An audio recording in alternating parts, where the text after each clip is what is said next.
Hello everyone, आज का हमारा टॉपिक है dehydration of alcohol. Dehydration means removal of water molecule. Dehydration term is related with the removal of water molecule during a reaction। अब ये जो dehydration है वो हो रहा है in the presence of concentrated sulfuric acid and specific conditions are also there. So during the dehydration process the reaction take place according to conditions, means the product of the dehydration reaction depends on the conditions involved during the reaction। यहाँ पर हम लोग आज बात करेंगे alcohol में हम लेंगे C2H5OH दैट इज इथेनॉल, और हम बात करते हैं dehydration of ethanol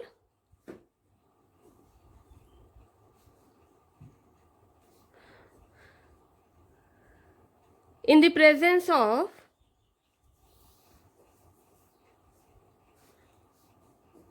concentrated sulfuric acid H2SO4 and high temperature। अब ये जो हाई टेम्परेचर टर्म यूज किया है, it is particular temperature at which reaction take place. तो यहाँ पर दो टेम्परेचर वैल्यूज हैं, मीन्स C2H5OH, इसकी जो रिएक्शन है डिहाइड्रेशन की टू पार्ट्स में हम डिवाइड करते हैं, दोनों में ही कंसंट्रेटेड सल्फ्यूरिक एसिड की प्रेजेंस है और दोनों ही रिएक्शंस अलग अलग टेम्परेचर पर हो रही हैं। पहली रिएक्शन है 443 केल्विन टेम्परेचर पर और दूसरी रिएक्शन है 413 केल्विन टेम्परेचर पर। जब दो अलग अलग टेम्परेचर पर रिएक्शन होगी तो इसके दो अलग अलग प्रोडक्ट्स मिलेंगे। मींस 443 केल्विन टेम्परेचर पर जब डिहाइड्रेशन रिएक्शन होती है एथेनॉल की तो प्रोडक्ट हमें मिलता है CH2 double bond CH2 that is ethene. और जब यही रिएक्शन 413 केल्विन पे होती है तब हमें प्रोडक्ट मिलता है C2H5O C2H5 and it is diethyl ether. The diethyl ether formed at the temperature 413 Kelvin। अब ये दो अलग अलग टेम्परेचर पर होने वाली रिएक्शंस को हम इनके मैकेनिज्म में भी स्टडी करेंगे। तो सबसे पहले बात करते हैं उस रिएक्शन की जिसमें एल्कोहल का डिहाइड्रेशन होता है और प्रोडक्ट बनता है डाइथाइल ईथर।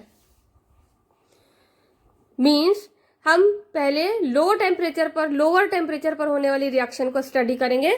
मीन्स जो हमारी फर्स्ट रिएक्शन है वो है C2H5OH, इसके 2 मॉलिक्यूल्स लेंगे और कंसंट्रेटेड सल्फ्यूरिक एसिड की प्रेजेंस होगी एंड 413 केल्विन टेम्परेचर पर C2H5 डाई इथाइल ईथर का फॉर्मेशन होगा।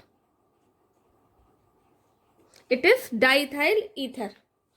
एथेनॉल से हमें मिल रहा है डाइथाइल ईथर 413 केल्विन पर। तो सबसे पहले हम इस रिएक्शन की मैकेनिज्म को स्टडी करेंगे। अब यहाँ पर हमने रिएक्शन लिया है तो हमारी जो मेन रिएक्शन है वो रिएक्शन होगी C2H5OH 2 molecules in the presence of concentrated sulfuric acid and 413 Kelvin temperature to form C2H5O C2H5 diethyl ether. Diethyl ether का फॉर्मेशन होगा। अब हम इसकी मैकेनिज्म देखेंगे तो इसकी जो मैकेनिज्म है वो डिफरेंट स्टेप्स को फॉलो करती है, जिसमें से जो पहला स्टेप है वो है प्रोटोनेशन ऑफ इथेनॉल।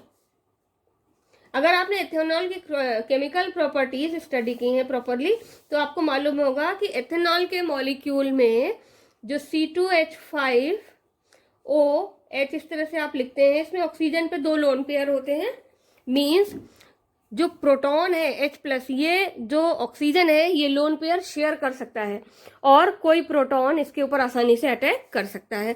तो जो पहला स्टेप है उसमें C2H5OH, इथेनॉल के ऑक्सीजन पे लोन पेयर प्रेजेंट है। जो प्रोटॉन है plus hydrogen ion, it will attack on the oxygen having high electron density. Oxygen of ethanol is a point where electron density is very high. So proton being electrophile, being electropositive, attack on the oxygen to form protonated alcohol. इस reaction के बाद क्या बनेगा? C2H5OH और इस पर एक hydrogen और जुड़ गया, तो जो लोन पेयर शेयर किया तो इस ऑक्सीजन पे आ गया positive charge and it is called protonated alcohol.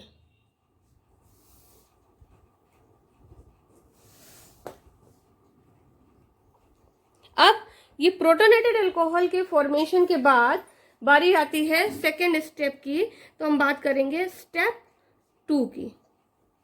ये हो गया हमारा स्टेप 1 और फिर हो गया यहाँ पर स्टेप 2, सेकेंड स्टेप हो गया। तो ये जो प्रोटोनेटेड अल्कोहल है इसका जो ऑक्सीजन है जिसपे पॉजिटिव चार्ज आ गया, यहाँ पर ये ऑक्सीजन पे पॉजिटिव चार्ज आ गया। और ऑक्सीजन की बेसिक नेचर क्या है? ऑक्सीजन का बेसिक नेचर है कि ये अपना पॉजिटिव चार्ज रिमूव करने की टेंडेंसी रखता है, क्योंकि ये बेसिकली इलेक्ट्रोनेगेटिव एलिमेंट है। ऐसे में ये प्रोटोनेटेड एल्कोहल या एथेनॉल के दूसरे मॉलिक्यूल के साथ रिएक्ट करता है।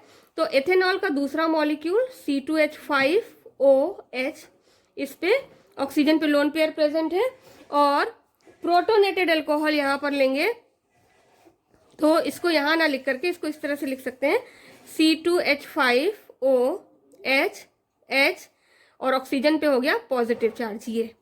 ये वाला प्रोटोनेटेड अल्कोहल जो है, प्रोटोनेटेड एथेनॉल, इसको हमने नीचे लिख लिया। तो ऑक्सीजन अपना बेसिक नेचर मेंटेन करते हुए पॉजिटिव चार्ज को रिमूव करने की टेंडेंसी रखता है। ऐसे में क्या करता है कि यहाँ पर ये बॉन्ड हेट्रोलिसिस से ब्रेक होता है। जब ये बॉन्ड ब्रेक होगा तो दोनों शेयर्ड इलेक्ट्रॉन इस ऑक्सीजन के पास जाएंगे, क्योंकि जो ऑक्सीजन है वो इलेक्ट्रोनेगेटिव एलिमेंट है। जैसे ही शेयर्ड इलेक्ट्रॉन इसके पास जाएंगे तो हमें यहाँ से क्या मिलेगा? यहाँ से हमें मिलेगा C2H5 with positive charge, means ethyl carbocation.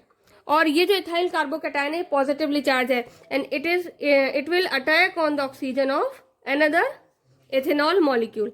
जब ये इथाइल कार्बोकैटायन दूसरे एथेनॉल मॉलिक्यूल के ऑक्सीजन पे अटैक करेगा तो इन दोनों की रिएक्शन किसे मिलेगा? हमें C2H5O। देखिए अब ये इथाइल कार्बोकैटायन इस ऑक्सीजन के साथ जुड़ गया, तो यहाँ हो गया C2H5। इसके साथ हाइड्रोजन पहले से था, हाइड्रोजन, ऑक्सीजन ने अपना लोन पेयर यहाँ शेयर कर लिया, तो ऑक्सीजन के पास एक ही लोन पेयर बचा और इस पर आ गया positive charge. Again the condition is same, यहाँ पर भी ऑक्सीजन पे पॉजिटिव चार्ज है लेकिन वाटर मॉलिक्यूल यहाँ से रिमूव हुआ प्लस H2O। तो यहाँ पर इस स्टेप में क्या हो रहा है? डिहाइड्रेशन। तो सेकेंड स्टेप है हमारा डिहाइड्रेशन का, जहाँ पर वाटर मॉलिक्यूल रिमूव होगा, और पहला स्टेप है हमारा प्रोटोनेशन का। लेकिन जो सेकेंड स्टेप में है इसमें डिहाइड्रेशन के साथ साथ क्या हो रहा है? Formation of carbocation. तो यहाँ पर आप लिख सकते हैं फॉर्मेशन ऑफ कार्बोकैटायन। कार्बोकैटायन के फॉर्मेशन से हमें वाटर मॉलिक्यूल का रिमूवल भी यहाँ पर हुआ, इसलिए ये स्टेप डिहाइड्रेशन का स्टेप कहलाएगा। अब ये जो प्रोडक्ट है ये यहाँ पर ये प्रोटोनेटेड ईथर है। प्रोटोनेटेड ईथर अगले स्टेप में प्रोटॉन को रिमूव करेगा। तो जो अगला स्टेप है इट इज स्टेप 3। स्टेप 3 में प्रोटोनेटेड ईथर का जो मॉलिक्यूल है C2H5O, हाइड्रोजन C2H5, इसको इस तरह से लिख लिया, ऑक्सीजन में पॉजिटिव चार्ज है और एक लोन पेयर है। ऐसे स्टेप में यहाँ पर ये हाइड्रोजन शेयर्ड इलेक्ट्रॉन दोनों ऑक्सीजन पे आ जाएंगे। क्यों? क्योंकि ऑक्सीजन की इलेक्ट्रोनेगेटिविटी ज्यादा है। जब ऑक्सीजन की इलेक्ट्रोनेगेटिविटी ज्यादा है तो यहाँ से क्या रिमूव होगा? यहाँ से रिमूव होगा H+, ये रिमूव होगा। तो ये प्रोटॉन का रिमूवल है, इसलिए ये स्टेप है D protonation. This step is called D protonation और इसमें बनेगा C2H5O C2H5 diethyl ether with removal of proton. तो इस तरह से एथेनॉल के दो मॉलिक्यूल कंसंट्रेटेड सल्फ्यूरिक एसिड की प्रेजेंस में 413 केल्विन टेम्परेचर पर जब रिएक्ट करते हैं तो डाईथाइल ईथर का फॉर्मेशन होता है। एक बार फिर से समराइज कर लीजिए कि पूरे प्रोसेस में पहला स्टेप है प्रोटोनेशन ऑफ अल्कोहल, दूसरा स्टेप है फॉर्मेशन ऑफ कार्बोकेटायन और तीसरा स्टेप है डीप्रोटोनेशन। इस तरह से डाईथाइल ईथर के फॉर्मेशन की रिएक्शन की मैकेनिज्म कंप्लीट होती है।